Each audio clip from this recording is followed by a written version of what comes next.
A few weeks ago, my daughter took my grandchildren to see a World War II submarine. And the next time I talked to my grandson, he had a lot of questions like, what was it like living under the water? How did you sleep? What if something broke? Were you scared? And on answering that questions, I began to realize something. One day I won't be here to answer those questions. And this realization led me to the idea that, I need to document my story for them. Not just my military career, but my whole life. So if we haven't met, my name is Rick, and my channel is about looking for challenges in retirement. I'm away from my shop for the next couple of weeks, so I thought I'd talk about a little different type of challenge. So let's get into it. So when people talk about a submarine or nuclear power plant, they think that's the interesting story. But really, that's only one chapter in the story. I grew up on a farm outside a small town in North Dakota in the 1960s. That alone makes it a much different world than they're living in today. But we had no smartphones, no internet. Heck, we only had 3 channels on the TV to watch. Work started early in the day. It all revolved around the weather and the cows in the barn. No notifications, that's what it was. But my grandchildren live in the big cities, in the digital environment. If they need something, they search online for it. They're FaceTime with their friends all the time. They stream media entertainment. And if I don't describe what my life was on the farm and in the military, how that formed me, they'll never understand how I made. And then I've got the other side of the coin. My father, he served in the Army during the World War II. He traveled across the United States doing different trainings at different bases. He was stationed at Fort Lewis out in Washington, and they would actually go out to the coast and patrol because there was a concern about a Japanese invasion. And then my mother would drive around the country in a car with a motorhome attached behind it that they would live in. And again, these aren't the days of the interstate. They're traveling on gravel roads and everything. And the only way when I was growing up, he was already a farmer at that time, and he never talked about it. In fact, he served in the Philippines for a period of time at the end of the war. And again, I knew nothing of this until after they both passed away. We were looking through boxes, and we found these boxes of letters that my mom and dad sent to each other during the war that talked about these stories of all the places they went to, the things they'd gone through. In fact, there was one story where my mother drove the car in the motorhome from Gainesville, Texas to Fayetteville, North Carolina, and she says we only had 14 flats on the way to get there. It's just something that's hard to comprehend now. But I think about this, and there's more information that I'd like to know, but I can't ask questions.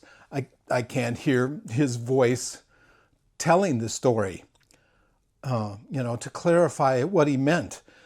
So that opportunity is gone, and that has kind of stayed with me.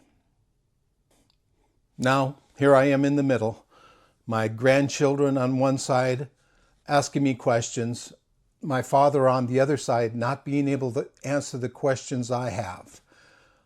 I've served 41 years between the military and government service, and that has shaped my life. But but that doesn't automatically transfer to the grandchildren to understand that. So how can I document this for my kids? And here's something else that's important. This isn't my story. it's my wife's story too. Most of the time, when you hear them talk about the military life, they talk about the person in uniform. But the military spouse goes through a lot themselves. Frequent moves, uncertainty, dealing with long deployments, raising kids on their own, missed holidays, missed birthdays. And the military spouse, they don't get rewards. Their sacrifices don't get the headlines. So when I think about this, if I'm to write a legacy, it's not going to be what I did. It's going to be what we went through. This past Christmas, my kids gave me a gift. And what it was a subscription to a site called Storyworth. And what it is a chance to write your autobiography, a book about yourself. And how it works is each week you get a new question. A lot of these questions were questions that kids picked for me to answer. And I'd spend the week answering them. It would be things about what it was like growing up in a farm in North Dakota. What did I do during deployments? What was the day-to-day routine? How was it to travel from base to base, for your career? And so at the end of the year, they would compile all these answers into a book, and I'd have a book in my life which I could share with the kids. But when they gave it to me, I realized the kids aren't looking for hero stories. They're really just looking for understanding about my life. Then I think about my grandchildren who live in the digital world. They're less likely to go searching through boxes of pictures and letters or to even read a book about my life. What they're going to want to do is they want to search, they want to type questions and get answers to those questions. I mean, that's not wrong. It's just the way things are. And so what it made me think is maybe I need to look beyond just doing a printed book for my kids and grandkids. So this Storyworth subscription is a valuable asset. But again, it's just a book and it's static. So I think about in the future, if my grandkids are asking the same questions they're asking now, are they going to want to flip through a book to find it? Or are they going to want to search and ask questions and get answers from everything I've written or all the sources available to them? So that's when it occurred to me, why can't we use AI to create a notebook? So you would include the book that I'm working on writing, letters between myself and my wife while I was in the military, my service record with my fitness reports and awards, which talk about the different things I've done, different places I've been. Now you create a database that they can go to and ask questions of this database to get answers instead of having to flip through and look through them in a book. Again, this is something I'm just beginning to work on, and I hope to keep you informed as I work through this, but it's not artificial, it's not invented, but it's structured, and it's something that they can use. So why does this matter?